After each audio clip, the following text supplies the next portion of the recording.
So we only have 90 minutes, and I know Susan's workshop is right next door, and I wanted to go too, so thank you for coming over here. I don't know why they put us kind of against each other. I ran into Susan at UPA over the summer, and we just sat down and just went through life, and she has a book out, which is an amazing, well, several books out, and she's amazing, and yeah, I have nothing but great things to say, but one thing I do ask is that if we have moments of cheering, that we cheer really loud so that they hear it over there. And they're like, damn, I didn't go to that one. That was so great. So, yeah, so welcome. This is sort of the hands-on portion. I want this to be as interactive as possible. I had 22 people sign up, and then I also asked for a survey to be sent out because I really love to get to know you guys a little bit better. But sadly, this isn't one of those pre-registered kind of things. I don't know, did anyone fill out the survey? Did you even know that there was a survey? No.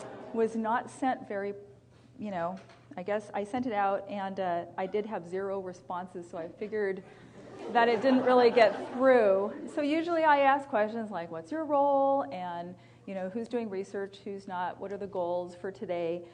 Sometimes this is a full-day workshop, and sometimes this is a half-day workshop. So a lot of it is going to be me talking to you because there isn't as much time to actually participate in the testing and the running around and doing all that kind of stuff. But I think you're going to learn a lot, and I really want this to be an open conversation.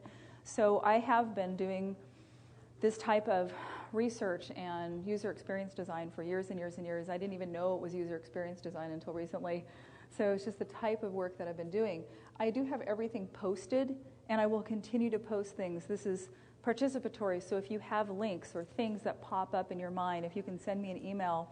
My email's not up there, but it's kelly@gotomedia.com. Everything's posted here for you guys. And did you guys see the preview slides when it got sent out earlier either? Yeah. Yep. So one thing I did say is, the password will be only given out to people who are in this room. So it's a really secret password, but there you go. So one of the sessions, the middle one, is slightly reorganized, and it's being uploaded right now. But otherwise, everything that I'm going through should be at this URL. So if you want to just log in and check it out, you can even take notes and things like that while I'm moving through the pieces. So just to get a show of hands so I know who's in the room, who of you would classify yourselves as researchers or design researchers right now? And you can keep your hand up if you also are a UX designer. Who is a developer? Who is a hybrid designer coder? A few of you. Whoa, 2 hands, that's fine. You deserve it. Product manager? Project managers, anybody? Project. Business analyst? Anyone who's from a small company, under 100 people, I guess I would say small, and who's enterprise level? Okay. Some of your lives are harder, I know. Who did I miss? Content strategist? Nice. Thank you. Yes, right there in the room, back there, not so raising your hand. You must be a dual role. Yeah. Did I miss anyone's roles? Anybody else in the organization? Yes. Educator, perfect. Okay, and where do you work? I teach at Western Washington University. Okay, great. So I love teaching, actually, is a passion of mine, and so have gone in and done curriculum over the years for different universities, and that used to be my travel fun time. And one day, the book that I wrote originally was translated into many languages because it became curriculum at a lot of universities, and everyone's begging me like on a weekly basis to rewrite it, so maybe I'll get there. Okay, but thank you guys for coming. So, let's see. I want to move forward. It's not letting me move forward. Hello? Is it stuck? Okay, I don't know what's going on. So, just to start out then, let me just see. I may not be able to do all my demos. Let's see if it works better this way with this magic thing. Oh, that's interesting. Why is there always some weird technical thing? I'll try and restart that. So, to start out, I don't know if any of you guys, or how many of you guys actually got a chance to take a look at the Why Finding booklet, but I have a couple more up here. And it's not even letting me restart, so let me just push this for a little bit. Okay, I'm just going to restart this. Okay. So I have a couple more of these. So this is restarting. You guys can go ahead and pass this out. So I think that one of the things that I really wanted to convey is that there's a lot of lean or agile process conversation, going on. So you can kind of pass these around. And I think that I don't know, you kind of pass these around this way. You can just kind of send them back. So a lot of the conversation this morning and today is based on this sort of methodology called why finding. And really what it is about is making a deeper connection with someone that is a customer or someone that is a potential audience or someone that may be already using the product or service that you guys are working on. And it's trying to understand at a slightly deeper level what connects them with this product or service. So we have been working on this type of methodology for several years. And I think that we've started to put it together into an actual methodology that can be used. So let me just, forgive me while I pop open a couple things. I think Keynote is quitting out on me because I'm trying to do a little bit too much with it. Do. Okay. Just let it go. Okay. Have any of you guys have little kids that have seen Frozen? Are they singing Let It Go constantly? Let it go, let it go. Okay, we'll see if this works. Yay. So the workshop description is about lean ethnography, and it's kind of a loaded term. Someone asked me, what do you want to talk on? And this was earlier last year. And I said there's a lot going on with the Lean UX community, and I am a mentor in that community, and it really did evolve from the world of agile processes and everything. One of the things that I like better about lean as a term is that it's more of a philosophy, and it's developing a language that you can use within your organization so that people are talking about the same thing. So there's a great book by Jeff Gothel called Lean UX, and I reference it at the very end of the presentation. And Lean UX is really great because it talks about things like what an MVP is, and I'll get into that in a little bit more detail. Who knows what an MVP is? Okay, so it's minimum viable product. It's the smallest common denominator product that you can actually create to test out the value or to hypothesize that something may be of value for somebody before you spend a lot of time really working on it. There's also this notion of hypotheses and other things that kind of go into the Lean UX world that works from both a business perspective and a strategy perspective all the way down to the designers and developers on the team. So for me, Lean is a language, and it's a philosophy that can be learned by everybody. The difference that I think between Lean and Agile stems from extreme programming. Agile is based on the Agile Manifesto that came out in 1999 and it was really a denial of a lot of documentation, and it was the belief that there was a smarter, faster way to produce and develop software.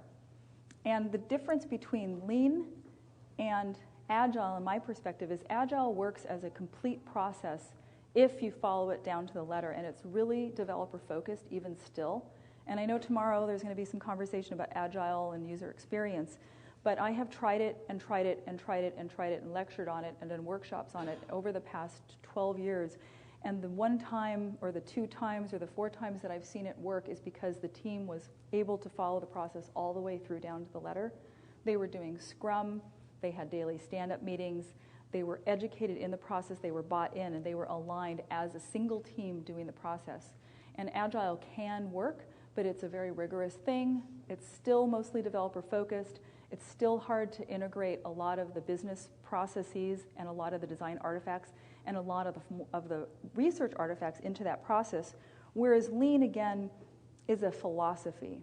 And that philosophy can be embraced by an organization, and it creates a common language so that people know what you're talking about, again, from the business people on the business side all the way down to the actual practitioners doing the work. So I've kind of combined these, and so I talk about Lean as a philosophy and Lean as a practice, kind of mixing in rapid research, mostly rapid contextual research, but there's a lot of other research practices that can be integrated. And then moving into a little bit of why finding really works. So I'm trying to kind of cover all these things in this time frame.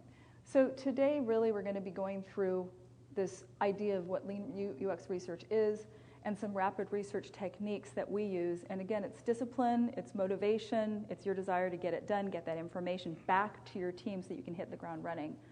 It's also why finding, a little bit more about that, and some tools that we use that make our lives easier as we're doing this type of research.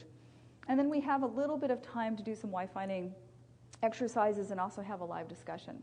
I have a couple slides in here that are open discussions about recruiting, because I could write a book on recruiting. We really want to talk about that and get specific questions from you guys so that I can answer them live. We can have discussions in simple little 5-minute pieces where we're actually going around and asking questions that pertain to you guys directly. Does anyone have any questions before we start? Okay. I wish there was a big window or something. Yes? Just a comment. I tried the website and the user's password, and it doesn't let me in. Okay. Does anyone else have that issue? So it should be, I just tried it, and so it should be, that website is gotomedia.com/go/conveyux/workshop. And then the username is ConveyUX, and the password should be ConveyUX. Okay. Okay. Oh, user error. That's okay. No, it's okay. Maybe you're on a different Wi-Fi, something like that, but that's okay. And once again, if you have other tools and things like that that come up, I will repost them so that it's accessible for everybody. So lean ethnography. So what is it? It's kind of a buzzword, and I just kind of waxed on about what I think it is. Ethnography, in my mind, and again, I'm pretty careful about using that term, but it's more of the idea of getting into people's lives and observing them real time in context and understanding what they're doing. And more, this is what I'm seeing. I'm seeing that the marketing side of the equation and the product side of the equation, as I discussed this morning, is becoming a little bit more divided or separate. And a lot of the marketing initiatives towards surveys, focus groups, and other budgets that have been approved and used for years and years and years are migrating over to the product side. And so there is, starting last year almost, more and more budget and time to hire UX researchers within your organization. There's a little bit more budget and understanding that you need to get out and understand what people are doing in the real world. Do you guys find that to be true? Are any of you feeling that not to be true at all? You don't have any more budget? Because the thinking is transitioning right now. I see some hands shaking. Yeah, is it yes, it's transitioning? A little bit, but I still have to give the business case for it. I don't think it's something that people are like, we want. Yeah, so she's saying you still have to fight for the business case, but I'm finding more and more that management is realizing that if they're not taking this jump, that they're missing out. And also these budgets, again, for all the focus groups and everything that has existed in the advertising space for eons, it is starting to slide over. So you should be able to soon make a better business case in your organization, sort of show reasons and some case studies of how this type of research is helping companies like, Apple, of course, Samsung, Hyundai, Sony, we have a lot of these are our clients, but I think that more and more businesses, and especially startups, are understanding that this is the way to go. So kind of the difference here is the product vision and what people actually need. So lean really focuses on this understanding of what do you envision this to be, why do you think it has value, and it's a hypothesis. I think that people will clamor to use this particular product for this reason. I think you can see on Kickstarter, and a lot of startup companies are happening because people find the need themselves, and then they put it on Kickstarter, and then they say, I need $100,000, and if they get $500,000, well then it's clear it's what people are asking for and what people need. Kickstarter is one of the best examples of kind of that MVP in place where you show people the intent of it, you give people the idea of what the MVP is and what it can offer, And then people say, yes, I want this. I'm going to put money down on it. This is exactly what I want to happen. So I've been spending a lot of time on Kickstarter. Me and my husband, I think we do it nightly. We just watch videos and see what's happening. And we invest in a number of them just to see kind of what's happening there. But it's a really great way to see sort of the grassroots evolution of a lot of technologies and ideas happening real time. So the other concept here is what can be tested quickly and empirically. So I don't know if you're familiar with the Dropbox story, but Dropbox started as a video where they just made a video. They didn't have the service created yet, and they just said, this is what the service does. And that video went viral in the community, and everyone just said, oh my gosh, when am I going to have this? I want this. They signed up, and they raised enough money, because it was before Kickstarter actually was around, and they were able to start Dropbox, and boom, everyone needed that type of service. So that was one of the biggest cases of an MVP that actually proved itself to be viable, got funded, and then they were able to execute and release it. But iteration alone cannot save us. So I think that the other problem with Agile is Agile's been used as a term for companies to say, we want it faster, we want it without any documentation, we only have 3 weeks, what can you build? As opposed to using it as part of a greater process so they can build and improve over time. So I usually say iterations rather than use the term Agile. Whenever I say Agile, I am using it in quotes. And again, the reason why I've gravitated more towards lean as a philosophy, as a term, is because throughout an organization, people can understand those terms and use it to speak a common language. So you're trying to understand what this relevant point is. And I think there are still a number of times where you're working with a company or within a group where people are just going feature happy and they keep adding and adding and adding and adding because they're saying, this is what people want, this is what people need, or someone at a higher level decides to add that information. And it's up to you as user experience designers and developers and practitioners to understand what that relevance point is and where you really want to be. So this is sort of, in a nutshell, where you have to be, in my opinion, that progressive companies, and we talked about the different types of companies this morning, and the progressive company has an aligned vision process throughout the organization, which is sometimes why startups are easier to deal with because you can start them fresh and align them immediately. It's often harder in a larger organization if the siloed effect is there and you cannot get through the barriers. Lean and Agile, as much as a mindset as a process, you start with that MVP, and you can at least do it as a thinking starting point. Utilize rapid research, contextual, traditional usability in iterations over time. And for whatever reason, we have found 3 weeks to be a really good cycle. I don't know what other people have used, but for some reason, when you go monthly, it feels very old school and traditional. If you have a 1-week sprint, it feels way too short. 2-week sprints don't give you enough time. 3-week sprints allow for cycles to actually go through a full iteration, 1 week off potentially for testing, and then the cycle begins again. I wonder if I talk louder, if I could overshadow what she's saying. So again, we'll have a moment where we will cheer. So so iteration is key, and then you need to look at the organization. How many of you guys feel that you are in an organization that is aligned in vision and process, and that has already shifted into this mentality? Maybe you're already, okay, that's great. That's great. Kind of getting there a little bit. And how many of you guys feel like your company's never going to get there? I mean, is there anything that we can do or say to get your company to shift to the next level? What type of organization are you in? I'm in the reference lab organization in veterinary industry. Okay, is it just very old school and they're very academic? Very old school, yep. Okay, so I mean, it starts sometimes even in those organizations when I get people that are in a stuck situation and we're trying to rethink things. It's really great to have one test project that you just say, hey, this is a project, I'm going to run it. Maybe I get approval for it on the side. It could be a skunkworks kind of project. It could be an internal project. And we're going to run it in this sort of lean and agile way where every 3 weeks we're going to have a build, we're going to have a review, we're going to test it against our customers who we have access to. It's not going to be a huge budget because it's going to be really lean. It's just me and this other developer that's going to be running it, and I'll be doing the research also. And if you're able to do a project like that within a larger organization and sort of prove the efficacy of it, a lot of times the shift starts to happen. And it is really difficult. I mean, I won't kid you about that. I will say one thing, though. For all of you who think, God, I never have enough time, I don't have the right team members, I don't have enough budget. I spent 3 months working with a large banking organization, one of the top 3, in their user experience group that they had about 40 or 50 people, interviewed everybody, and every single person was top-notch in their field. They had the top researchers, they had the top user experience specialists, they had top information architects, they had the developer coders, they had a team of hybrid coders. Every single project had no deadline and no budget limitation, no limitation of budget. They were all enterprise-level, semi-internal projects that were already working, but they were going to be funded to replace them over time. I've never seen a more frustrated group.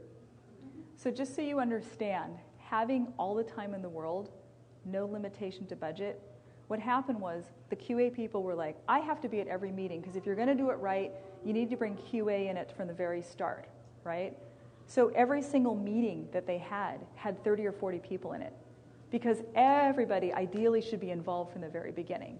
Oh, you need to get the information architects and the developers need to be writing the specs in advance, and so these meetings were just huge and cumbersome and nothing ever got done. And the project cycles were years. They were working for something for years. And it just really made me understand that the other side of the equation is not any greener. It was actually worse. So just so you know, if you wanted a perfect world, there isn't a perfect world. So this is that kind of intro. And again, I want to have you guys be able to ask questions along the way for sure. Let me see if I can open the next one. Okay. So now we're getting into what lean research is. And one of the things that I really believe is doing research no matter what. We used to hide it in the design budget, and we didn't even say we were going to do it, but we would do it anyway. So I'm one of the rare consultants that would just do the research whether I had the budget or not. That's when interns come in handy. We just get so much information that we cannot offer elsewhere. I also spent a lot of time early on, like 15 years ago, working with tons of experts in the field and having a lot of debates with them about different tools and things, and I've always looked at different tools. And I think that in the end, you can hire great groups, but I really encourage people to do their own research. And I've often talked myself out of work because I really think that the best thing to do is to train your individual employees and the team members into being able to do this type of research and iteratively do it over time. So we might come in a more complicated situation and teach people how to do stuff and actually set things up so they can do it correctly. And there's been several organizations where I've gone in and looked at resumes, helped hire people, set up labs if needed, and methodologies and processes, and then they started their own user experience group or their own user experience research group within their organization. So the way to think about it is a little bit like this, where first you have your culture that's established, and you want to make sure that there's generative feedback as part of that culture, and that's just how it goes. We are going to have feedback cycles. There was pets.com way back when, and one of the things I did for them is set up monthly tests. And we had a room set aside. We had the recruiting all handled in advance. And every Friday of that month, we would recruit 8 people in to do testing, or 6 people, depending on what we were doing. And it would be up to the team that week to decide what they were going to test. And so they just had it set up so the pain of getting a conference room or getting a facility in this case and actually recruiting people was taken care of. And so all they needed to do was have the question that was asked. And I sort of began to help companies understand that having this pre-set up and getting their questions answered in a regular fashion was going to be the best way to go. So the research approach here, determining the methods for either contextual remote testing. So that's a little bit of what we're going to go through now. Or what approach do you use? How many people do you actually recruit per segment? How do we determine what our segments are? How many days do we actually allocate for this type of research? Right? I want you to think about the kind of questions you have, because I would love to get into a live discussion about this shortly. So the rapid research essentials. So what do you actually need to have in order to do your job? Are you going to capture this stuff live so you can feed it back to your team? Does it have to be formal at all? One of the things that we try and do is take the formality out of rapid research. And so if you would spend X amount of time with stakeholder interviews and aligning people, and you would spend X amount of time actually documenting and doing highlight videos, and you would spend X amount of time writing down the report, we try and shave off all those hours and actually work live with the team, have them participate and observe the testing real time, have whiteboard sessions either every 3 to 4 participants or one whiteboard session at the end of the day. And then you avoid all the time you need a week to produce that report. No, what if you just sat there and you guys discussed at the end of each research day, this is what we found out. What do we think are the most important things to do? So we've been trying to encourage, also work with companies to set that up so that their team can participate and we do all the heavy lifting for them. And then on the go toolkit. So if you are going to be kind of dedicated to doing contextual research, it's really great to have a pre-organized, I use that word organized lightly, but a toolkit, a bag that you actually have your batteries charged, you have your sound equipment, your recording equipment in there, even if it's an iPod, whatever it is. You have your camera. If you have a GoPro or something like that, you want to use that. I'll show you how the IPVO works. I don't know if you guys are familiar with the IPVO at all. I'll show you how that works. And there's just some really simple tools for capturing the user experience that I think will really work. And so that's kind of the essentials. Now this actual template is from this book by Jeff Goff. I can't pronounce his name, but Gotholf. And this, I believe, is linked to in the staging area. But it's applying lean principles to user experience, and I really like his book. And I actually like his book a little bit more than even just the lean startup, because this actually applies more to our world. And it really, I was just asking these questions. I mean, it's pretty straightforward, but who is the customer? Where does this product fit into his or her work life? What problems does our product solve for them? When and how is our product used? What features are important? And how should our product look and behave? So you can have even generative idea gathering, working with a group of people. What would your ideal product look like? Can you sketch it out? There's a POP app. Have you guys used that? POP app? If we have time, I'll have you guys download it and just try it. But it's one of the best, fastest, cleanest, most fun ways of quickly taking a sketch, putting it into app format, and testing it live. And I will make you guys download it. So getting out of the lab and into the real world is really the goal, and it's kind of where we've gone. So this is an example sort of the setup for a live recording where we use the mirroring using Reflector, and we actually mirror. We have a laptop in this shopping cart because it was on the go, and we actually mirrored the device to it, so we have a camera on the person, and we actually then are also mirroring the device. And I'll show you a 3-camera setup in a little bit. This was really easy to set up. Once we had it going, it allowed you to record both, and then we had to edit it in this situation together using Mask, but you can also record it so the whole thing's together on one screen. This is an example of sort of this desktop setup. And there are sliders and things like that. How many of you guys are testing mobile devices and tablets along? How many are just strictly desktop? So desktop, okay, so for those of you who didn't answer, you're not quite sure, but really we find that although there are sleds that keep getting updated over and over where you can carry the device around, and we built one, a long time ago, there's some simple document cameras that I'll show you how they work, but really it's so straightforward and easy. If I can just set this thing up, I was going to have a little table, and maybe I'll have Allison help me out here. But I'll set this up in a little bit. This is $79. It works almost immediately when you plug it in. It does macro focus, autofocus. You can zoom in. You can take snapshots by just hitting the entry key. And it's really pretty portable and easy for anyone to use. And so although there's fancier ways of doing stuff, and you can set up a cam and a sled and get it all together, There's a couple different versions of this. I think there's even a cheaper one that is there, that white one. This is one of the newer ones. But I'll set this up for you guys in a little bit and show you how it works. I think it's super easy, and it just works. I don't have any issues with it.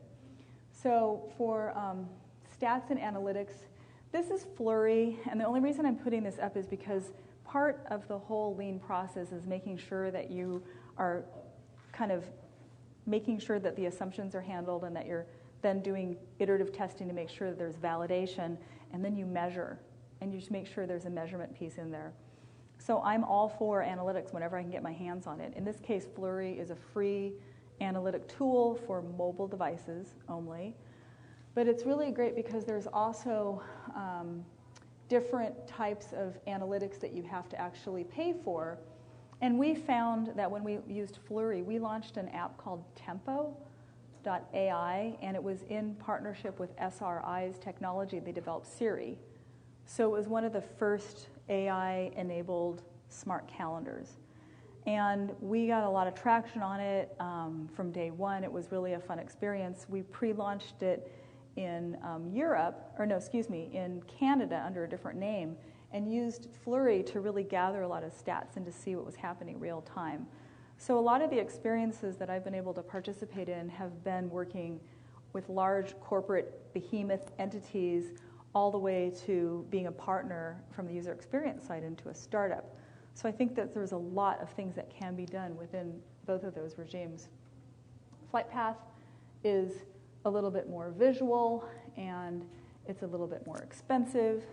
But one of the nice things about taking a look at something like this is Dave McClure, who runs 500 startups. Basically, he has this kind of way of thinking about that last piece, which is measurement, and he calls it RRR, which is acquisition, activation, retention, referral, and revenue. And it's really an interesting way to take a look at the product or the app or whatever it is that you're launching, even if it's on an enterprise level, because you're actually looking at who's acquiring it. And these are cohorts. Are you guys familiar with what cohorts are? So it's like, who were the first people to sign up in the early adopters? Let's look at the first 3 months of sign up or the first month of sign up. And then you can have another group where you had an event and a whole bunch of people signed up because it was advertised a certain way. And then you can have another cohort later, which are friends and families that have been referred. And so you take a look at these stats and kind of divide them up into cohorts, and you actually see what was the activation and the acquisition on it, what percentage was that, how many activated it, and then over time, what was the retention. Now, revenue and referral are hard to gather often, but you can at least look at these three stats and understand what your retention rate is, and then use deeper ethnographic approach or even just remote interviews to find out what happened. Why didn't you use it over time? What happened? How often were you using it? And then when did it fall off and why? And so you can get a little bit more insight into maybe why some of these patterns are happening. This is another one called Mixpanel. This is cohort-based, and it's also a paid service. And I still think that Flurry works great if you are using it for mobile devices. This is a great link. It's a marketing tool for developers. And I don't have time to get into every single one of these, but the link is here, and I'll make sure that the link is on the staging area as well.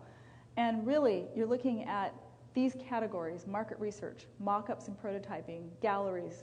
This is one of the best overall lists for any kind of prototyping, MVP development, building out of prototypes, actually testing them, different marketing tools. And I don't like to use the word marketing all the time, and if I have to meet with marketing teams, I will, but I'm not so much into lead generation. I can handle lead generation, I understand that, but I'm really into actual usage, retention, and referral. If someone is using it, they're retaining their usage over time, and then they're referring somebody else to use it later. That's really your measurement of success. It's not how many leads you actually get through the front door anymore. Not that you shouldn't scoff at that, because you absolutely have to have leads. But I'm really into how many people are actually retaining it and referring it over time. So this is Street Interviews, and this isn't hooked up. It's a Go phone. I hate my phone. It's been run don't worry. First reason why I did buy the iPhone is because of the trendiness. I really love this phone. I really do. I like that I have the regular keyboard and not just the touchscreen keyboard, but I also have a touchscreen keyboard. I can't do touchscreens. Like with like the letters, I'm so used to having like the letters like to be able to the keyboard. The iPhone holds it all. That's why I have it. I have my email, I have all the internet I want, anywhere I need to go. I don't do my scheduling. I don't do the calendar. I don't do weather. I don't do all that stuff that most people do. It's got a nice camera and everything, but there's so many features on it that I don't use. I like that you can personalize the iPhone to yourself. This one, I mean, it comes with all the stuff on it, you know? It's life. It's like the connection to the world all the time right here. It's like pocket freedom. So the thing about these street insights, this is a fancy looking video, but how many days prep do you think we did before we went out on the street? 2 weeks. 1 day. 1 day. We had a script, but it wasn't really a script. It was a discussion guide with 4 questions. What we were trying to do is try different ways of getting to that why finding point, of asking questions that are really going to get them to talk about something so that we understood what that deeper connection was. So we spent 2 days out on the street, and there's rules about it. You can actually be on a public street with a camera and bug people, even if the police tell you you can. We were in a couple of private areas, like a park, and then I had a strategy where I would go talk to the people as if I was trying to get a permit. And then during that time, I know this is terrible, but I was texting. I'm like, keep filming, because we're really just trying to get a few insights. The biggest success that we had is when we found different places. And again, in this sense here, we were recruiting kind of anybody that has a smartphone or anyone that didn't have a smartphone, because we were really trying to understand where people were in the process, and this was a couple years ago. But we really did kind of want to get to the point where we were able to find people that had a little bit of time to kill. Sorry, I don't want to look at that slide yet. We wanted people that had a little bit of time to kill, that were motivated. We gave away some gift cards, $20 gift cards. And we just said we had a wrangler. Someone had to go out and actually wrangle them in advance and just say, you know, if we wrangled them in advance too far ahead of time, they would disappear. So you really just went out and did this live.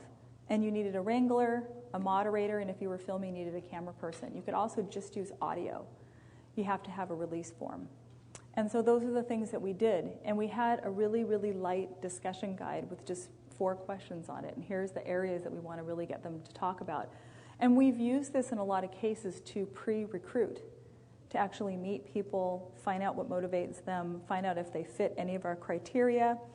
And then we might actually say, hey, you know, now that we've met you, would you mind if we met you further at a cafe, or we're looking to go both at your work or your home, you know, and they would at that point have developed a rapport so they felt more comfortable actually saying okay to that process. So 2 things make people feel comfortable. One is if you meet them in advance, you meet them at a public place, and you develop that kind of rapport. The other thing is that you need to pay them enough for the Follow Me Homes to make it worth their time. So we found that to be kind of a formula, and you just have to kind of get out there and do it. So we've used the same technique to do what I call UX snippet testing.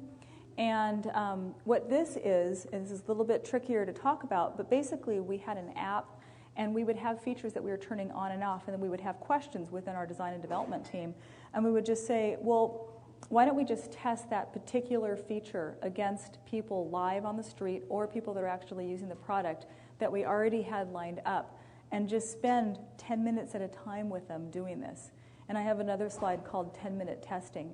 But you can test small, incremental things during the process. You don't have to have one holistic test. Have you ever had approval to do usability testing, and you had a budget of $20,000 or $30,000, and then everyone sits there, all the stakeholders, and they're like, we need to test everything. This needs to be completely comprehensive. So one of the beauties of kind of moving to that next level where you're iterating over time and you're building in 10-minute tests, you're building in cohort testing with surveys and digital diaries, and you're going out and testing live, and you have, sometimes people are coming in, sometimes you're doing remote interviews. If you're really mixing up and getting ongoing feedback, you can test small things incrementally throughout the process, and it's really relieving for you guys as a development goes through, because you might have questions that pop up later in the process that you didn't know at the very beginning. So we kind of say this in this case, we had this one area on the product, and this was a mobile app, but I've seen the same thing happen with software where you can actually turn on and off certain features and build them in and then test it. You can even do A/B testing that way. But you are able to then sort of get to that next level and kind of answer those questions.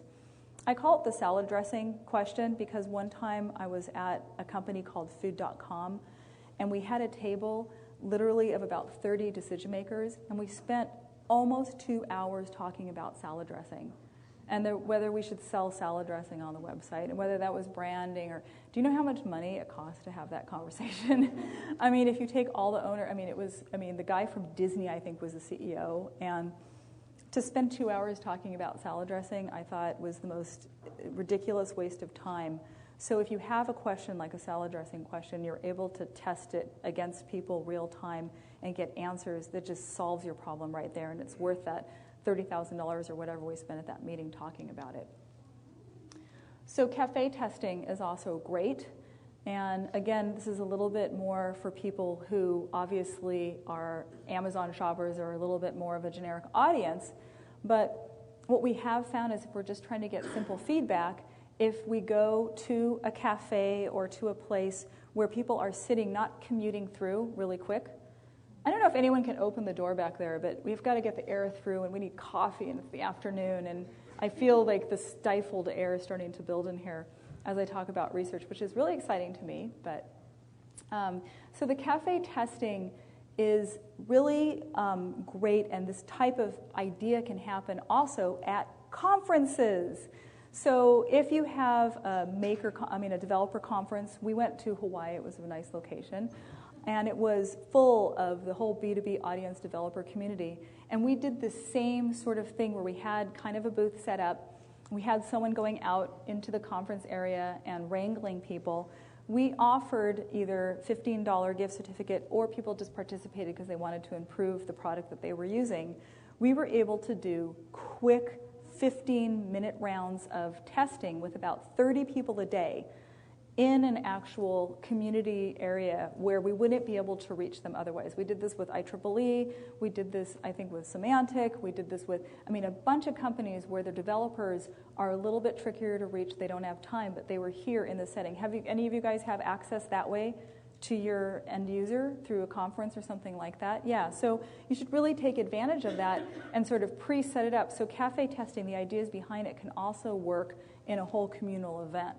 And that is also a quick way to get feedback. Digital diaries we've used more and more and more. And I don't know if any of you guys have actually done any kind of digital diary studies. Now is the time we play our drums. How to get people to do things. Okay, as soon as they're done, I'm just going to have a moment where we're just going to cheer and hit our glasses. We'll just wait just a minute. Okay, so we have DScout. We've used... Oh, it's just really hot. Okay. Yeah. So this is kind of the old school version. Okay, now cheer.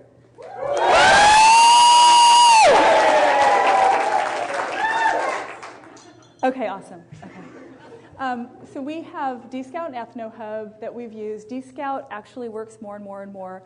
And I have these slide shots with these one line here that says it's our diary tool of choice. But it really works nicely because you can send missions out. Allison, who I work with, has done a lot of these sort of diary studies over time.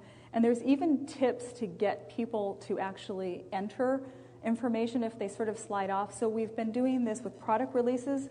One was a 4-month study recently. Was it a 4-month study? One was a 3-week study where they were using something over time.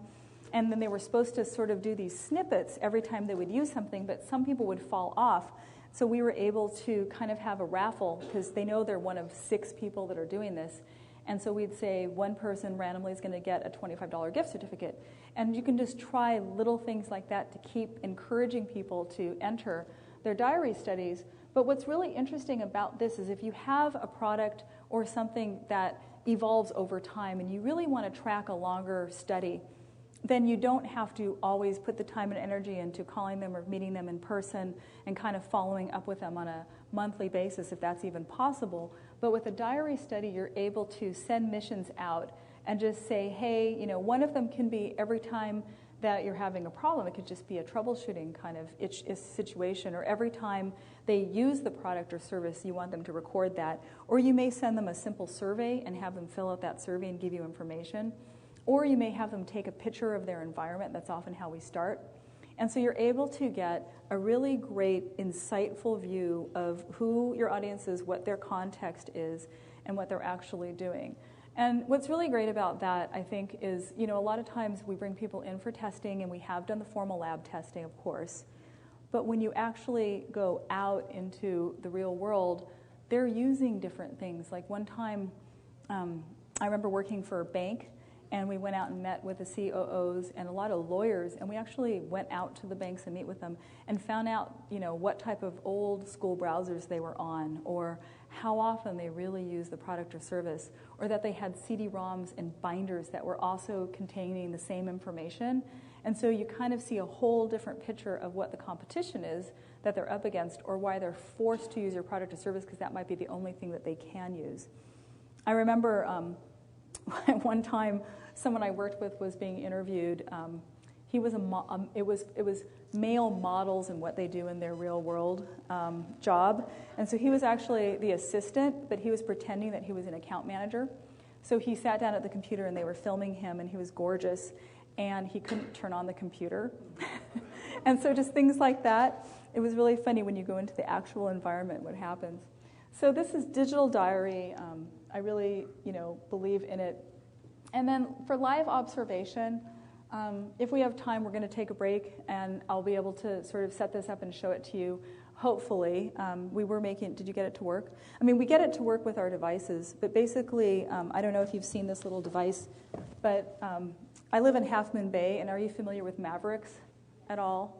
So we just had Mavericks called a couple weeks ago, and it's this really big deal. So every surfer has one of these cameras, and GoPro is actually started in Half Moon Bay. And the cool thing about this is that it has an audio feed, which isn't, you can't use it if you're using the waterproof container, but it also allows you to capture high definition video that's kind of a wide video, real time, and then it projects it to any of your devices so you can watch it live. It's not without its glitches, but you can hook it into something like this.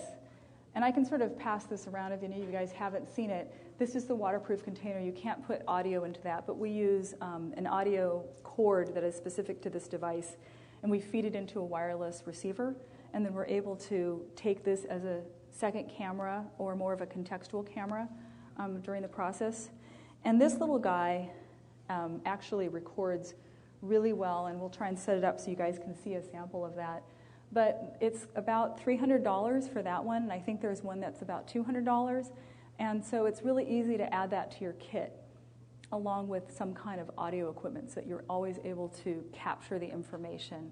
We do believe, for the most part, that getting what you can in high definition is great. And I do come from a film background. A lot of our designers and account managers and a lot of our team actually has film backgrounds, which is why we love the storytelling aspect afterwards. And a lot of times we have to take back the contextual finding, create a bigger story, and sell it to the C-levels. But if you don't have to do that, having a little camera like this and just pass it around, just make sure I get it back, it actually is just a really great way to capture the environment. And I'll show you a little sample of this. It's sort of intuitive to see, you know, it's sort of... So this is captured with the IPEVO. Also, we have a standard camcorder on his face, and we're actually using a screen reflector to capture the actual screen real time. And so we're cobbling together these 3 different screens onto one monitor and then recording that monitor live. Does that make sense? So it kind of feels a little high-end, but it's really cobbled together. Yeah. What do you mean by screen reflector? So there's a tool, it was called Reflection before, and they changed the name to Reflector. And it actually allows you to mirror any iOS device. It doesn't work with Android devices, but it works with iOS devices. There's other ways to mirror devices, but you set it up on the same wireless network as your actual device, and it's called Reflector. And there's also something called Air Parrot that does the same thing. And what's nice about that is you actually can capture the screen level interaction for devices. And again, if you're testing on a desktop monitor, then you don't need to do all this. You can just get the, the regular camcorder, just webcam, and get their face, and then you can capture what's on the screen. Do any of you guys use eye tracking? What do you think about eye tracking? I use the head-mounted ones in car systems. Oh, in car systems. Now they work really well. Okay, awesome. I'd love to talk to you about that. Which systems do you use? SMI. Okay, Allison, write that down. But yeah, so we've used, anyway, the reason I was going to ask, who else uses eye tracking? And what do you think of it? We use Toby, and I've been using Toby for almost 4 years, and I hate it. You hate it. Why do you hate it? Well, various reasons, but if you're not testing something where the web blockchain is going to capture it will, and you really have to go to everything. Yes. Okay. Okay, it's kind of a pain in the ass. I completely agree. Anyone use Toby? I use a series of things because I'm a consultant, so I use whatever they have. Oh, okay. Facility, and I'm not a researcher, so I never have to deal with the data being bad. Uh-huh. I'm aware it's a pain in the ass to get the correct Okay, data. so my take, and I'm interested in the device that you use because we do in-car and context. In my opinion, eye tracking is overkill. And at times, it can visually provide a really neat interface and a mapping of something that you can show that is almost always reflected in the data that you write down. So it just gives you a visual of that, and it costs quite a bit to rent the device, and it costs even more to buy it. Now, for some reason in Europe, because we have all these partners in Europe that use eye tracking all the time, they love it. And they use it, and every lab owns it, and they all have it. It's about $30,000 to buy a Toby device. And there's a smaller one right now that works a little bit. It's supposed to be a little bit of a remote device. I'll check out the thing that you're using. We're looking into stuff all the time. But I find that if the data is sort of a pain in the ass to compile and to look at, that it's not going to be super helpful. So part of rapid research, in my mind, is using things that actually work that could be part of your ongoing toolkit to get you the insights that you're looking for. Does anyone use eye tracking that loves it? 'Cause I'm sorry if okay, so you do love it, and you love it. And why do you love that? Mainly because I'm not using the heat What I found, and I'm actually a usability researcher, so I find that to be a really great way for me to get my clients, as in the designers and the product owners, to pay attention to the screen. Okay. So I use it sort of as a live way to get them to really look where people. So it's like a gimmick to let them see in a visual way something. It is eye candy. A lot of times I would see the heat maps printed out at like E-Trade or at larger organizations, and I would ask the researchers, I'd say, that's awesome. Who uses that? And they say, well, we put it up there so it looks cool so that when the CEO walks around, he thinks we're doing something. And I've heard that over and over and over. So I don't want to be like against eye tracking, and I do think that any data is useful data, but I have not yet seen the full efficacy of that. Yeah, what else? Well, it's more than just eye counting, though, because there are times when people think, because they're partially paying attention, they think, oh, yeah, so-and-so didn't pay attention to that, they didn't even look there, and they kind of make up things. Mm-hmm. This way, they know when people are looking at the time that they're trying to do certain things. Okay, so... Yeah, it does help. And again, if it's not all scattered around, everyone's not looking, and if there are patterns that can be pulled out, then usually there is some insight in there. So for me, sometimes I can't use it as much contextually. It has to be on a desktop. I can't use it really for mobile devices as much. I'd be interested in car. But it doesn't work around for all the different things that we're trying to test, but it is something that I always do want to get feedback on and find out what people think. So this is, again, kind of a cobbled together version of something that you can put together very easily with the IPEVO camera, screen reflector, and then just a regular cam that's fed into your computer. And so, the GoPro and backpack, you have to get the GoPro that actually has the Wi-Fi kit in it in order for it to sling over to a device like an iPad or an iPhone. And there are these super nifty, cool things where you can set 5 up in a big circle and they all send and broadcast at the same time. There's one of the coolest things I've ever seen is at Burning Man, someone hooked it up to a hula hoop. And I don't know if it was several or just one in this case, but they did it in slow motion, and they had all the women that were scantily clothed doing hula hoops, and the camera, it was from the camera's perspective. So the world was spinning, and it was one of the more amazing things I've seen the GoPro camera do. But it is a little neat gadget that you can use for research, and it's not that expensive, so I highly recommend that you try it out. It is not without its UI issues, believe me. For such a little thing with just one button or two buttons, the input is really confusing. Yeah, you wouldn't want to give it to someone that needed just a one-touch button for it to start. So the IPVO camera, let me just plug this in and kind of show you how it works. And I actually have no idea how I'm doing on time, so I apologize if this is long or short. I think I have till 4:30, and I wanted to get into some Wi-Finding. But let me just plug this in. So really, all you need to do, see if this is like a cooking show. You download the IPVO presenter, and then I do want this technically set up onto some device. But you can see that even if it's just right here, looking at my remote control, that you can hook it up, whoa, and it'll start to,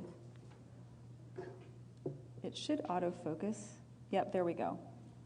And you can put your phone down, and then you can actually turn it so that it starts to mirror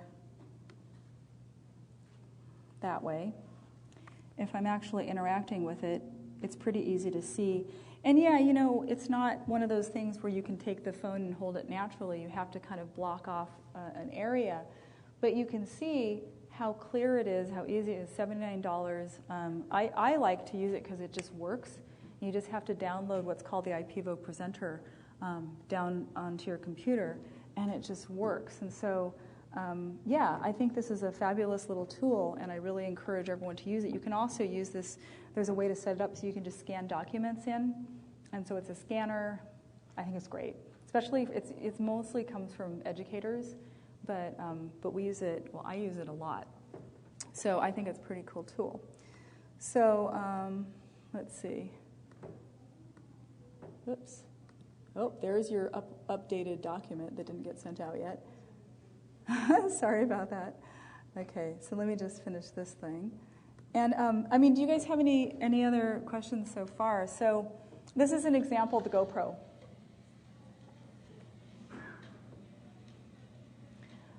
So this is someone trying to check out.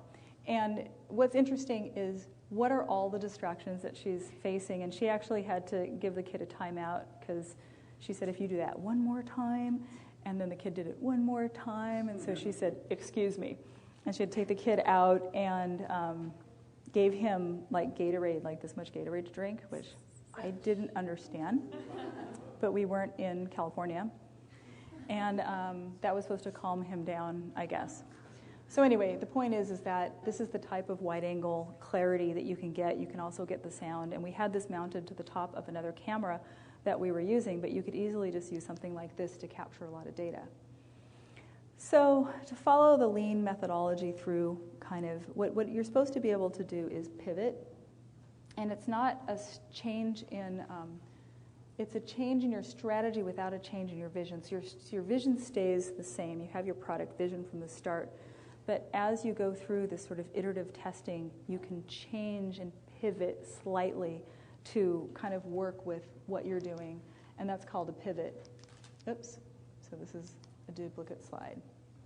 Okay, so I want to get into Wi-Finding a little bit, and let me kind of jump into that.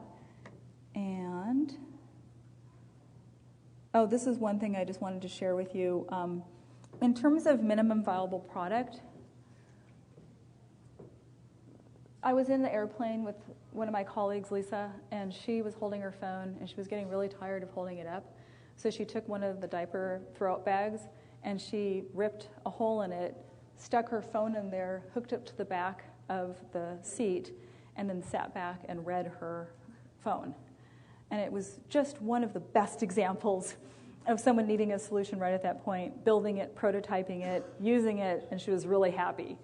And so to me, it's a great example of what an MVP is, and it was proven to be very useful. And I was thinking they should just take that bag and make a zip version, just a punch-out version with dotted lines and say you can use it for your smart device also. You can throw up in it. You can use it for many things. So that's kind of what this is. And so core user experience, I also refer to that as like an MVP. Before MVP was out, I called it core user experience. And it's really what are the essential features and what are the things that are nice to haves and what are the essential features that really make your product a product. And you can continuously add things after launch, but if you're really concentrating on your core essential features, that is sort of the version of MVP that I want to personally commit myself to. And Eric Ries, who really started the whole lean startup movement, really talks about these cross-functional, semi-autonomous teams where there is no handoff, you blow up the silos. And so you're able to actually take something through from beginning to end. And I don't know how many of you people are actually able to do that, but it is definitely tricky and it's hard to do in an organization. So let me see if I can find the last piece here. And yeah, does anyone have any other questions? I'm just trying to load you up with information. Yes? So with the lean methodology, in a sense you're doing less. Mm-hmm. The things you do, you have to make much smarter choices about where to invest effort. Mm-hmm. So how do you get smarter? Okay, good question with a great accent.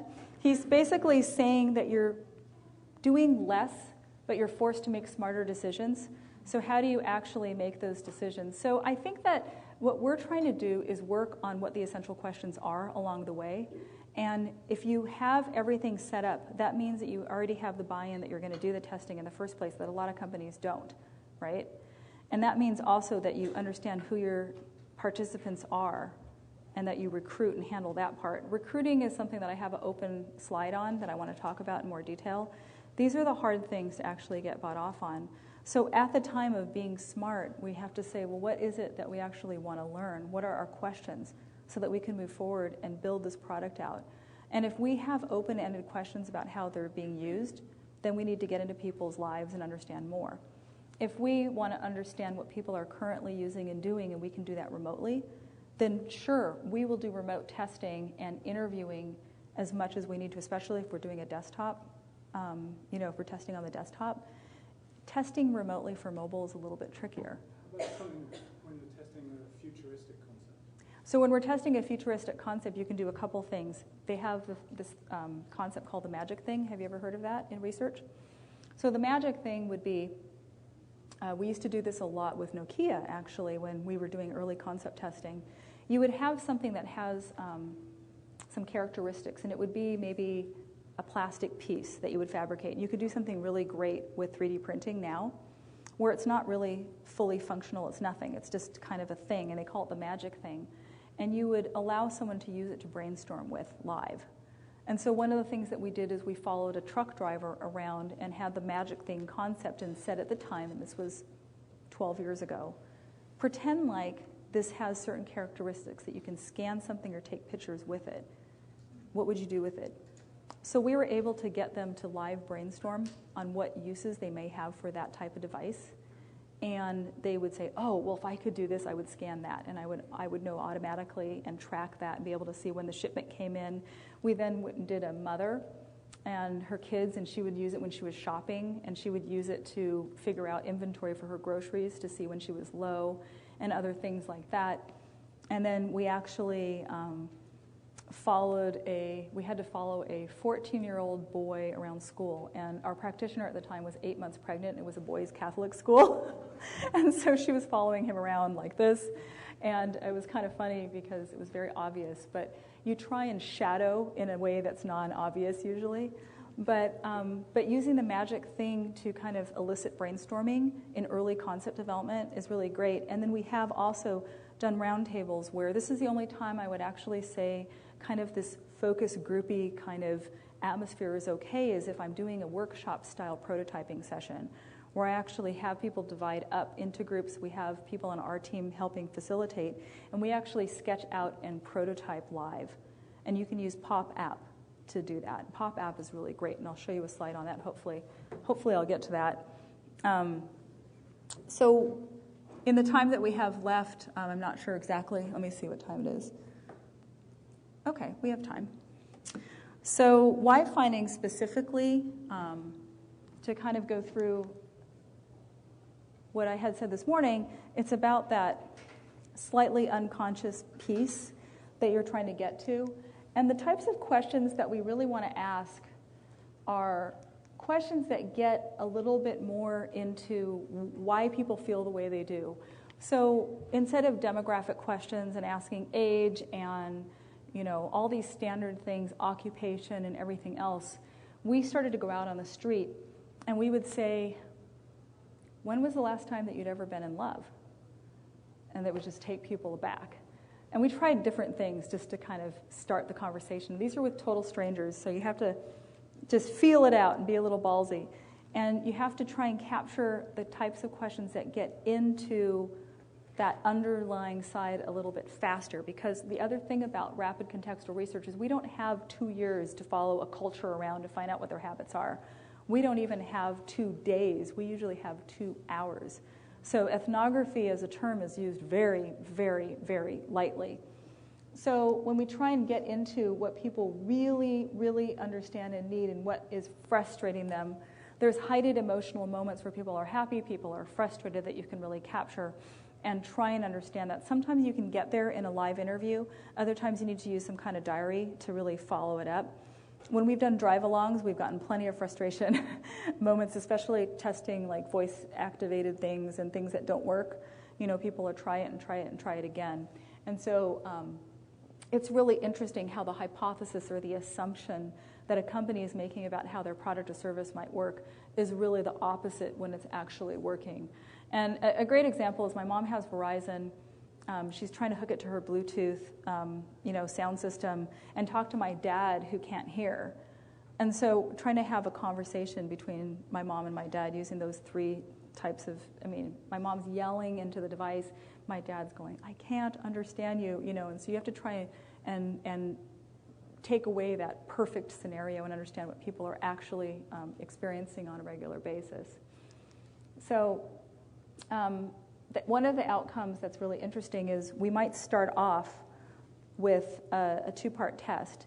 And the 2-part test might start off with 20 remote interviews of just understanding who your audience is, what sort of habits they have, how often they use the product or service, how they integrate it, what else do they use. And you can do those remotely. And to segment that from the starting point, you would start out maybe, in this case, this was a hotel company, and they have their luxury travelers, their business travelers, their family, and their budget, and that's how they divide it. That's how they handle all of their marketing. It just goes straight out. So we have access to a number of these people through the different mailing lists. And so we would start to send surveys out and segment this way. Well, after interviewing 20 or so people, we realized that there were people that were savers that sort of matched to budget, but that there were also people that were brand-oriented only. They would just use specific brands when it came to travel. And then there were people that were experiential. And so we took this very traditional grouping and divided it into this group and found out the budget people were just as experiential as the luxury people, that the luxury people were more budget conscious and into the saving as anybody. And so these assumptions that companies have about how their demographics kind of market out and their advertising to these specific demographics was completely wrong. And that by doing this initial research outreach, we were able to segment differently into these types of categories. And then if we're doing the in-person, we're trying to then recruit for people that care about these things, and that's what we'll recruit for. We have a whole process of recruiting that, again, if we hopefully will have a little bit of time to discuss recruiting, how we get there. So with why finding itself, we want to make sure that if you're going out, that you're kind of thinking about this as short, targeted interviews. You may be at a conference, you may be at a cafe, you may already know who your customer is, and it might be enterprise level, and you only have a certain time frame with them to get to that deeper level. You want to have your overall discussion guide, your release forms, your interview kit, and then we strongly believe in transcription, and I'll talk about that in a little bit. So the emotional indicators, the trigger phrases, there's whenever you hear a trigger phrase, like people go, oh, I just love that. I love that. That totally works. That's so me. That's exactly what I need. It just works. Like there's these trigger phrases where they're happy about it or it resonates with them, but they don't really know why. You then ladder, and I don't know if you've heard that term, laddering. Have you guys seen the Louis C.K. comedian? Have you ever seen him? And he has that bit with his daughter, and she just goes, "Why?" And he's like, "Well, Daddy didn't go to work today. Why?" "Well, I'm kind of out of a job right now." "Why?" "Well, when I went to college, I studied philosophy, which was stupid." And then she's like, "Why?" "Well, I was really interested in God." And, he just kind of keeps going, and she just keeps asking why. And that's really all about laddering and just keeping asking questions to get to that deeper layer until you understand a little bit more. And the goal of why finding is to get to those trigger phrases a little bit faster than 2 hours or 2 days. So we really want to understand the context of how they feel and how to get there. So you want to have these short, focused conversation about getting into a little bit more about how they're feeling about something. So we did a television watching study because we could just do that on our own, and we could publish some of the results, and we did this a little while ago. But you have discussion areas, and I recommend having no more than 4 areas. And the questions are not to be read verbatim. They're to start a conversation going about then and now, about hot habits and context, and about asking people a little bit about their history and kind of getting them there. And the elements really are, again, short interviews in context, focus questions, getting to that why part a little bit faster, developing the rapport with somebody, and then you kind of ask a probing question. And you want to get into a little bit of the deeper meaning behind something. And not every single service is going to have this deeper emotional, meaning and memory and nostalgia to it. Maybe it's just a really straightforward type of service that they just want it to work. Again, that ease of use is not to be scoffed at. That can be the whole service right there. You don't have to get that deeper meaning, but that ease of use is what they love. They love it. It just works no matter what they do. So if the first one doesn't work, try another. And so we've tried different things, and even 2 people will go out and do interviews, and we'll try a couple of different ways to kind of get to that other level. And then you wrap up. And really after that, you kind of think about, oh gosh, I remember this, or I wish it was that. And I referenced Steve Portigal's book at the end of this deck, but Steve Portigal, who lives down the street from me, weirdly, he and I also did a workshop in where was it? Barcelona. We did a workshop where he focused on interviewing techniques, and then I kind of talked a lot about contextual research. And he has a book called Interviewing Users, and it's a Rosenfeld Media book, and it's really excellent. I tried to get some copies, but I forgot too late. So he really talks about different ways of probing versus listening.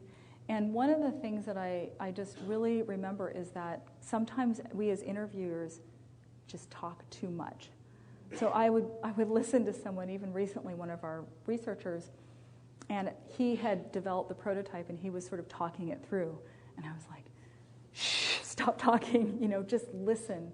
Because what your role is to ask the question, step back and observe, or step back and listen.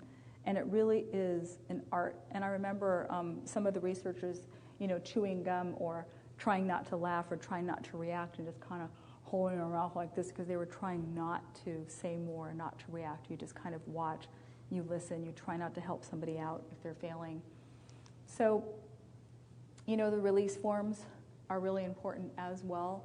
And if the release form isn't on the staging site, I believe it is on the staging site, we have a sample that you can use, but obviously you need to put it through your own legalese and make sure that the organization, has the rights to it.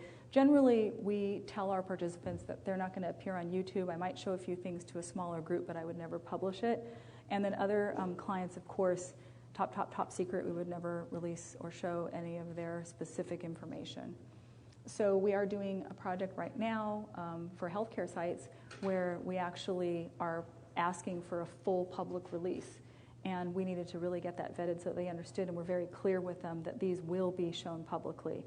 And are you still okay with that? And in that regard, we want to pay a little bit more for that information. So the transcribing, we use a service called Transcribe Me. And I believe we negotiate with them, and we can get even up to $2. How much is it? $2 a minute or $1? A little less than between $1 and $2 a minute. And so if you don't have budget for a note taker, you can be a moderator, you can tape record or record the session. Again, you want to have shorter sessions, and again, more targeted sessions for this too, where you don't have a 3-hour session, but you have an hour session or an hour and a half. And then you send it to Transcribe Me, and you get it back, and you can actually use that to analyze data a lot easier.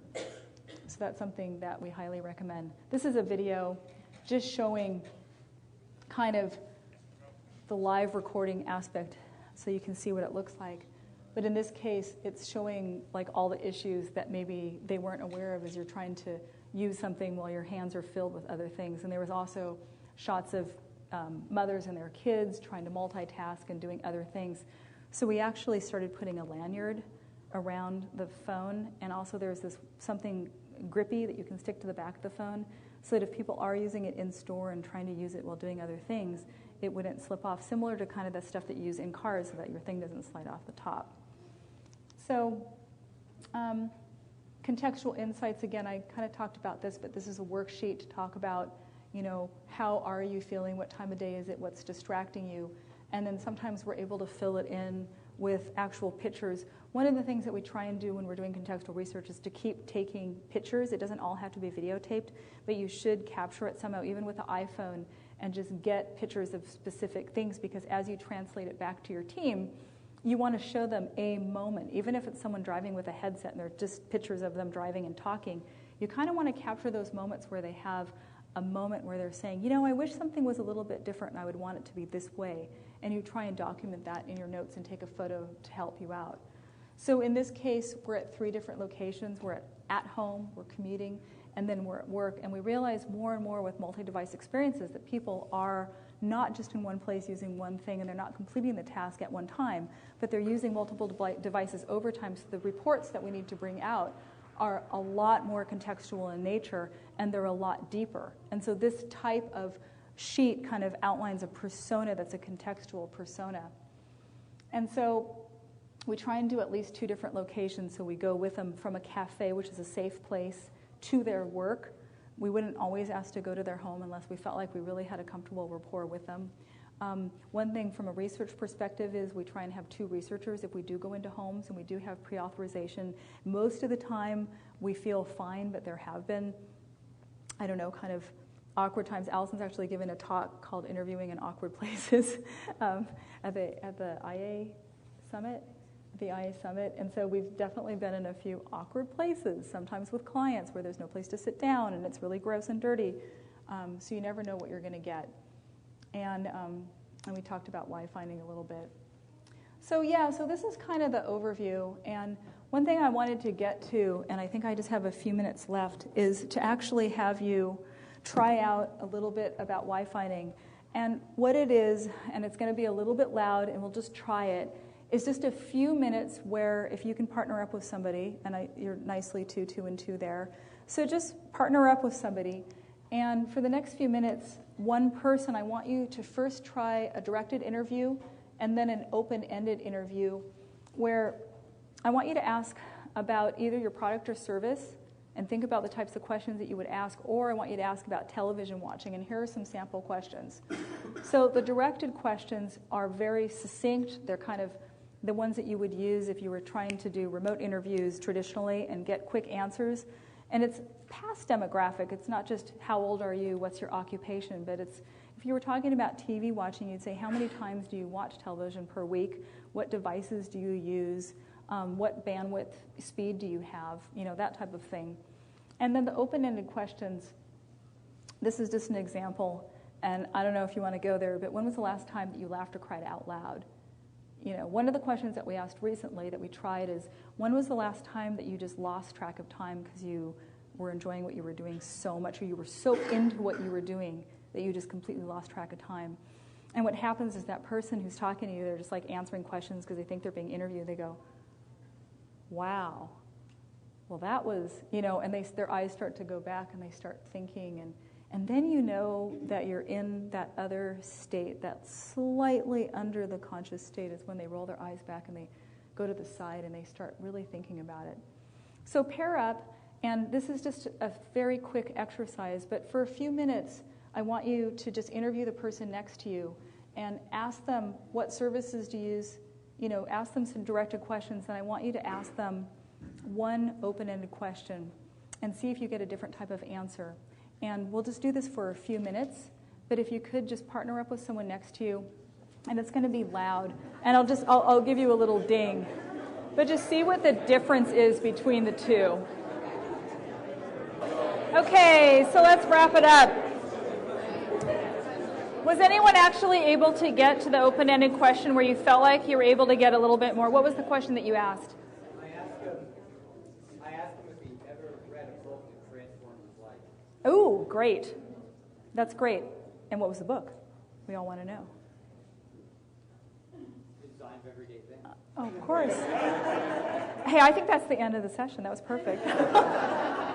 See, but what happens is when you start developing that rapport where, you have small talk, and obviously it's like asking that question that gets a little bit deeper, it doesn't have to be about love or something that's embarrassing for that person, but it just has to make them reflect a little bit differently about something that has to do with what you eventually want them to talk about. So when we ask people, have you ever been in love? Obviously, we weren't doing a dating service, but then we eventually got to, what do you love about your phone? And it was a way to kind of get into the thinking and to build that conversation of the rapport really quickly. This is popapp.in, and you can find it on the App Store. And I highly recommend that. I mean, if we had another half hour and it was a prototyping workshop, I would have you download this. It's really fast, really fun. It's immediate. It's interactive. It allows you to sketch ideas, take a picture of it, and immediately make it into an interactive app. And I've had people build the app, run around, and then run around hotels and the whole city testing live in about 3 hours. And so it's one of the best ways to get feedback. This idea show, randomly, it's something that was built in that language, which I don't know what that is. I think it's Chinese. And you can actually shake your app to get it to go back to the home page and stuff like that, and so it's kind of fun. But I highly recommend that you try that. And then I just wanted to leave, a few minutes for open discussion.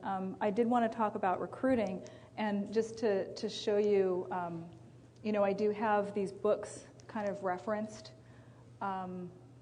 Just enough research just came out. It's kind of an overview. It's not so much of a hands-on, to be honest. Interviewing users is very hands-on. Really tiny letters, but really a lot of packed information in there. It's great to understand how to interview people. Just Enough Research talks a little bit more from a higher level about the types of research and how you can think about it. Practical Empathy is still coming out, and then Lean UX is one of the books that I highly recommend reading. But I would love to find out if you guys have any specific questions, and we're just right at the end of the session. But how can I help you out? And I'm happy to stay a little bit right now and answer some specific questions. But yeah, go ahead. How would you recommend getting an organization to transition to that culture of starting research? Okay, so how do you transition the culture? I mean, like I said, I've buried it into other budgets and just done it and then shown the results. And I did tell someone over here, back there, that if you can get a skunkworks project or something internal, that you're able to actually show what that progress looks like. Or you can pay someone like, Don Norman says, I mean, I have gone into organizations, and I went into Blue Cross Blue Shield one time to do a 2-day workshop, and the big VP person came and met me at the very beginning and said, thanks for coming. I just want to let you know that I'm not going to stay because, I'm sure this is all very important, but I have a lot of meetings. I just wanted to say hello. By the end of the second day, she was still there. And she realized that we were getting more done in that 2 days with me overseeing the process and just making them. It's like being a personal trainer that's actually making you work out live. And we were getting more results from their marketing than their marketing ever had. And we were getting answers by mock testing their website and doing all this app prototyping live in that 2 days. So they've, for a while, I haven't gone back recently, but they had me come back every 2 years to retrain more of their staff. And so if you do get, a higher level practitioner in and kind of train people, it can inspire people. Steve Portugal does a lot of training as well. Don Norman's a little pricey, but it is a good way to get people to kind of start and think about it from a different perspective. Yes, back there. Speak loudly. So it seems like a lot of this is geared towards research for the general public.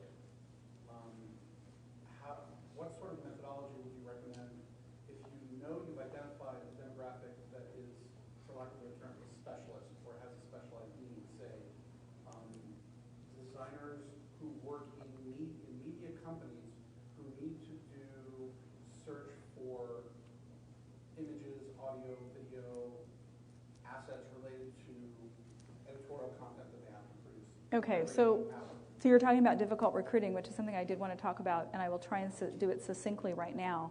But we have 3 tiers of recruiting, and the stuff I'm showing you is usually stuff that we've done ourselves and we have access to. And so that's sort of the stuff I'm showing you. I did say that there's a good B2B kind of level audience that you can hit if you're doing conferences and things like that. But we have tier 1 is everybody and their mother, anyone that shops at Amazon, and you can get those people easily. It's easy for us to recruit. Anyone can recruit. Tier 2 is harder to reach, harder to basically even convince to take the time. And tier 3 is impossible to find, won't take the time, don't need the money.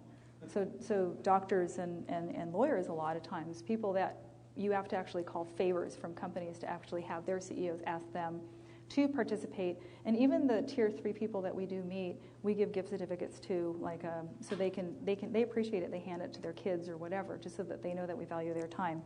Tier 2 is what you're talking about. Tier 2 is hard to reach. So there's intercept recruiting off of websites that can actually help. And so Ethnio is a tool that we use if we're doing intercept recruiting.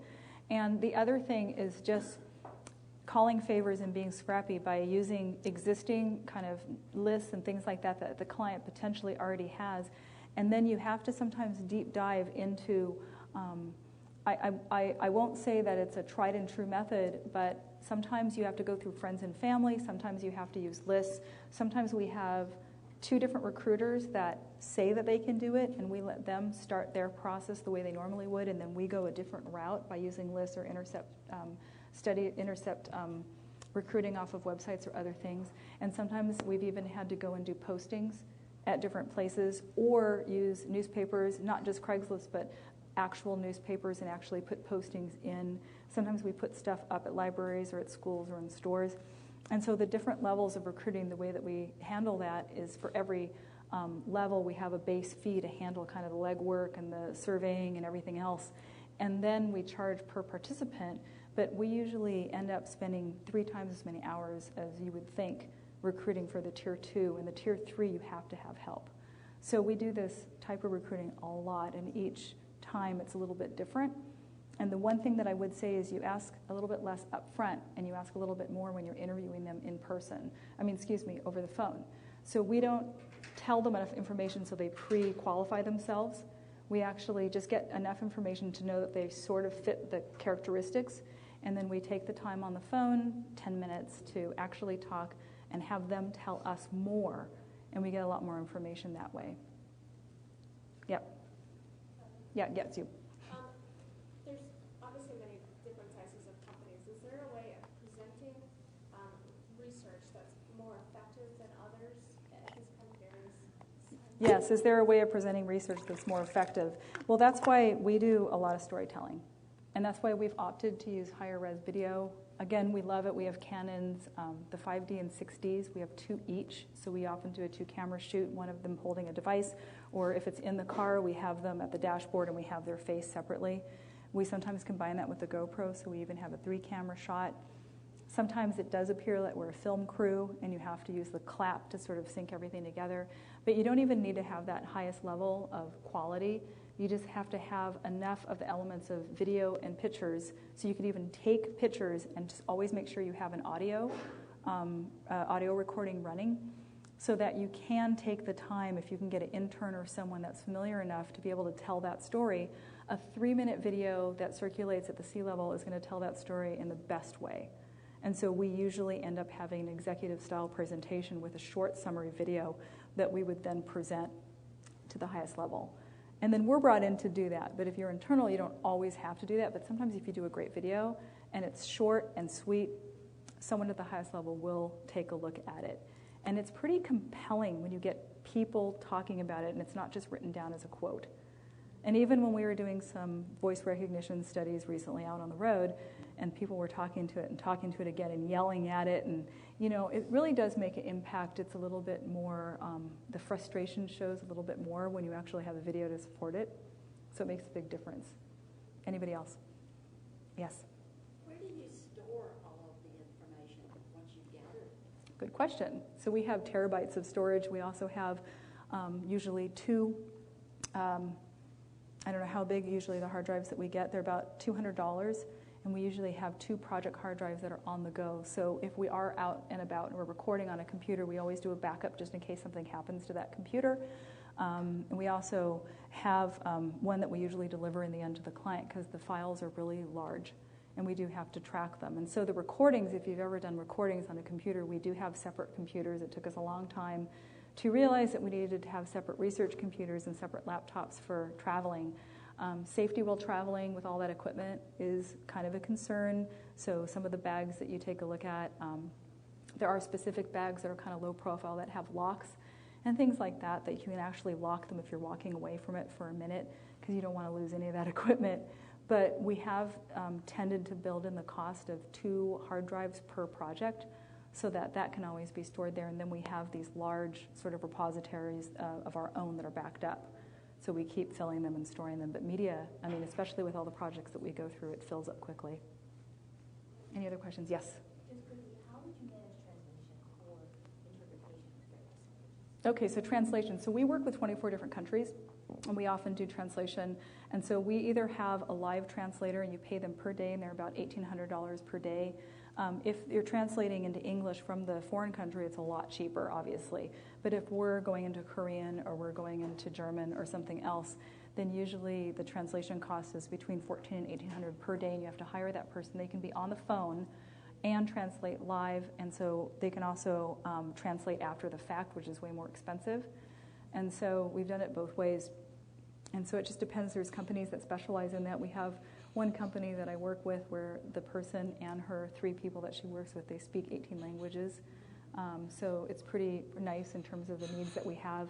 And different groups, like for instance, Korean, you can actually go to Korean groups that are local, and you can ask if someone would be willing to translate, and you can pay them $40 an hour instead of $1,800 a day for a professional. And they would still do a very decent job, and they could even translate into a recording live or have a separate feed in. And so that's how. What languages would you be translating into?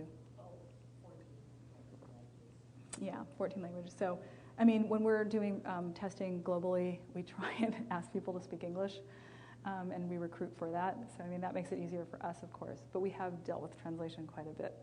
Any other questions? The end of a very long day. Oh, yes, right there. Do you feel that if you ask for people that can speak English, that they won't be able to translate what they're actually thinking because their vocabulary might be limited, or they feel restricted in actually speaking what they think?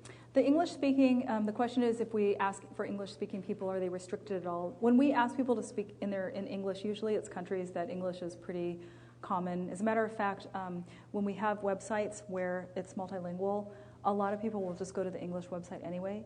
And so we could even recruit for people that would traditionally go to the English version of the website. So we've had to do that with a lot of our, global clients, VMware or security clients, things like that. And we haven't had too much difficulty. I think when we get into countries where English is not a common second language, then yeah, we would have difficulties. But so far, we haven't had to deal with that. So any other questions? And I'm happy to stick around afterwards if needed. Yes, another question back there. Do I? Oh yeah. Okay, really? And then we'll go. We'll go have drinks. Okay? 1, 2, 3. Awesome. Thank you guys for taking the time, and I really enjoyed speaking fast to you. And if you have any other questions, I'll stick around. Thank you so much.